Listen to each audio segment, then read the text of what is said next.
May I see a show of hands? How many people in this room have ever dreamt of wearing spandex? Great. How about a cape? Excellent. Underpants on the outside. I hope when I'm done talking today that your desire to do so will be greater. Now, I know there are superheroes in this room. I know it as a fact. Look around you. They're here. They often want to be anonymous. You can't always recognize who they are, but if you look at your neighbors and try to figure out who they are. I see a few hands shaking. If you can agree that these people are in the room here, if you can look around and know in your heart that some of the people in this room are superheroes, then you may be one yourself. I'm going to tell you a little bit about my life, about experiences that I've had, and the person I've become because of those experiences. Something I've learned is that one person can make a difference. Now, I know a lot of superheroes. I've met the Fantastic Four, there's Mr. Fantastic, and there's Thing, and all those people. I've met a whole bunch of the Avengers, Thor, Loki, Captain America, those guys. I know the Hellboy, Batman, Master Legend, Rocketeer, all these guys. I've spent more time with Spider-Man than I can remember. He's cool, he's a good guy. And the reason that I have met these people is because I'm a photographer, as you said, and my job is to photograph these actors in costume, and the studios use the pictures to make movie posters.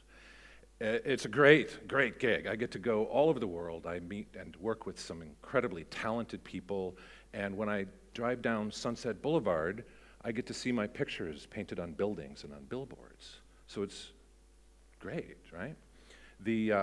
The fact is that some time ago I realized that there was something missing in my life. There was something that I needed to do. I needed to somehow be not so concerned with the life I was living, but do something for people outside of my community, something that would help others in some way. At about this time, I was reading Rolling Stone magazine, and I came across this article. It was called The Legend of Master Legend. Master Legend is identifying himself as a superhero. Master Legend, well, he's got a proper lair, a mobile called the Battle Truck. He's got a sidekick on the left in red, the Ace. And Master Legend and the Ace are running around Florida. They're helping people in need, people that are living on the streets. They're doing toy drives with Team Justice at Christmas time. They're all around good guys. They're just running around as superheroes. Cool. I found out from this article that there were more than 100 people, like-minded costumed activists that were in the country. Mr. Extreme, superhero, Thanatos. You guys, there's really superheroes. There's really superheroes. How exciting is this? I'm like, I have got to meet these people. I got to meet them. So what do? I start doing some research. And at that time, I suddenly found myself booked to do a photo shoot in Vancouver. Who's in Vancouver, you may ask? Well, Thanatos is in Vancouver. I reached out to him. I wrote to him on his MySpace page. All right? And I write and I say, Thanatos, will you come into my photo session? I'd like to photograph you. And he's, yeah, he'll roll in. So the day of the shoot arrives, and as I'm finishing the last pictures of the day with my cast, I look over from the corner of this large industrial space that we're working in, this big black room, lit only by my little studio strobes. And I see in the corner a truck door, a loading door, open up, and it's the glowing sunlight, and there he is. He's like 2 meters tall. He's wearing these boots, this duster jacket. He's got a utility belt on, right? He's got a cap on, full mask. There he is. Cool, right? All right. So he comes over. I only have 15 minutes with him before they tell me I have to be done shooting. And so he jumps on my set, and the guy starts moving around doing all these superhero poses like the best stuntman I've ever worked with. And it hits me right then and there. I say, I got to figure out a way to make Hollywood-quality movie posters out of these guys. So after we were done shooting, we went off to the side, and he told me about what he did. There was no skin showing. I couldn't tell anything about him except that he was tall and fit. Turns out he was 63 years old. And Thanatos told me that he would go out at 3 o'clock in the morning onto the intersection of Hastings in Maine. This is the center of the poorest zip code in all of Canada. People are dying on the streets there virtually every day. You would go out at 3 o'clock in the morning because that's when the shelter systems were closed. If you were out in the rainy weather of Vancouver and it was 3 a.m., you were out for the night. He took the name Thanatos, which is, of course, the Greek god of death, because he wants to mock the concept of death. He's there to provide supplies to people to get them through just one more night. Wow. So, I go back to Los Angeles, and because he and his very close friend Geist from Minnesota, another awesome guy, by the way, they're among the most respected members of this nascent community of costumed activists. And they helped me put together a photo shoot. 4 weeks later, I've got 20 of these guys in a studio. It's the biggest meeting of real-life superheroes the world has ever seen, and they couldn't be more excited. They hadn't met each other before. They all had something very similar in common, but they had never met. You couldn't walk through the studio without tripping over one. It was great. It was awesome. I had 30 volunteers that worked that day, all based on the stories that I had told them about the activities of these superheroes. It was a great day. I added a portrait collection. I wanted to do portraits so we could see their faces, or masks in most cases. But I wanted to be able to look into their eyes. Of course, that meant I got to go back to Vancouver. Thanatos needs to be in this collection.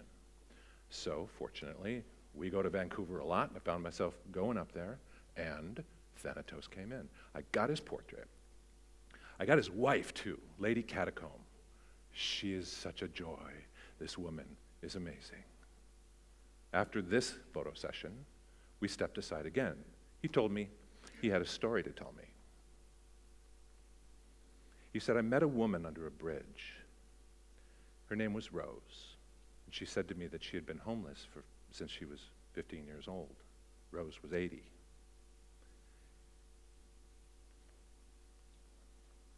And she knew where he took his name when he introduced himself. And she said, Thanatos, won't you dance with me? I'd like to dance with death before I die. So there under the bridge at 3 in the morning, Rose and Thanatos danced a waltz. He told me a week later she was hospitalized, and a week after that she died. I know in my heart that this tender embrace from this gentle man made a profound effect on her experience in her final days.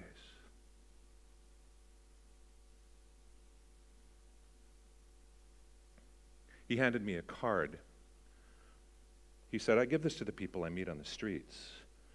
It says, I do what I can where I can, the Dark Avenger, Thanatos. He gives people that he meets this card that says friend. And he gave me this card that day, and I've had it with me every day since. It's a reminder that simple gestures can make a profound effect on people's lives and the power of the individual. Back in Los Angeles, I had a crew of people, all volunteers, that had grown to 100 now. Every imaginable portion of the community that makes movie marketing was contributing at this point. Music was being written, websites were being built, writers were doing interviews. It was a large team effort. And we had finished 3 of the posters. We had Regenzi done, and Superhero, and Geist, all finished. There was much work ahead.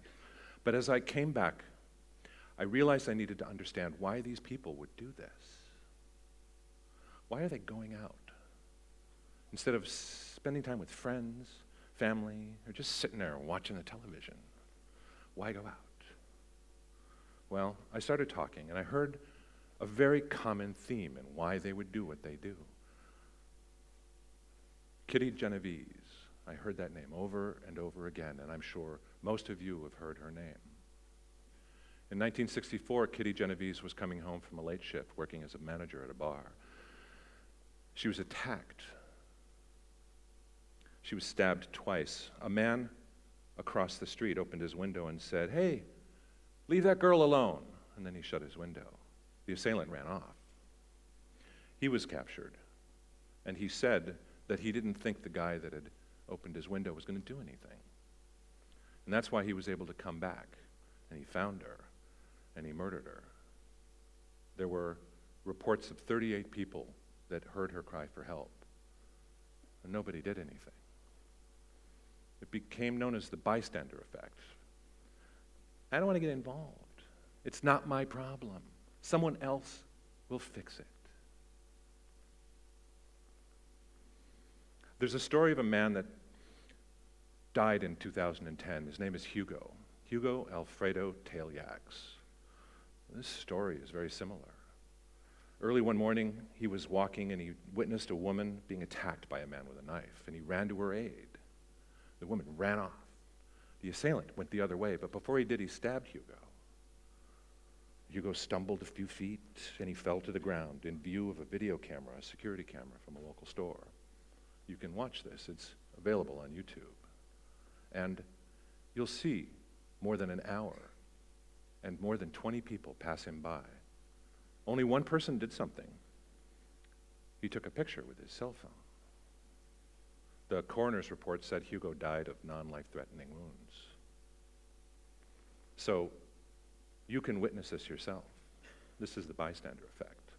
And the community of activists that I've come to know reject the idea that we can live apathetic lives. We should look around for opportunities to be somebody's hero. It could be as simple as offering them a smile, or it could be as important as saving their life because you tap them on the shoulder. Are you okay? Well, now that I have a better idea of what motivates these individuals, the next step, pretty logical. I got to do it with them. Now, I'm not going to put on the costumes. I did that in high school. I'm not going to do it now. But I'm going to stand shoulder to shoulder and see what this is like. I go to New York, and I hang out with this guy named Life, aptly named. The guy gives life. He shows up on the streets, and he helps the people that are in need of help. He's a very smart guy. He's a very compassionate guy. And this is what he tells me. If you're homeless, if you're living on the streets, or if you just don't look like you're in society, when people pass you, they look away. You're treated as though you're invisible. Imagine that, the world looking away from you. Instead, Life goes out of his way to make sure he sees people. And when he sees them, he looks them in the eye. He takes their hand and he touches them. He tells them his name, and he asks theirs, and he listens. Treating people with dignity is the greatest gift you can give them. So after several hours of walking around and simply trying to be a force of good and helping people, we ran into Todd. Todd was there with his pregnant wife. They were new in town. They'd been there about a week. Todd looked pretty good, but you know, it's tough in the streets of New York. And so Life gave him some food, and gave him a piece of paper, talks about city services. And as we were leaving, I pulled out a 10-cent razor, and I gave it to Todd. He said, "Awesome, I got a job interview in the morning, man, that's great." Life ran into Todd sometime later, and Todd had a job. He had a place to live. And his pregnant wife, now in her third trimester, was living inside instead of out on the streets. Simple gesture. Simple, something like that. So, spandex, cape, underpants. For me, I think of the spandex that I wear as the way I present myself to the world. The idea that I can be in charge of how I greet the world around me. I live in an area of Los Angeles that is immediately adjacent to the largest homeless population in the city. There are people sleeping in tents on my block. There are people that I've come to know and that I consider family. They are my neighbors. They're part of my community. When I see Fanny walking down the street, her face lights up because she sees a friend. Now, my cape is that protects me and my family. And these people I don't know, they're all part of this family. They're all part of life. They're all part of our community. My underpants, well, that's just me willing to be me.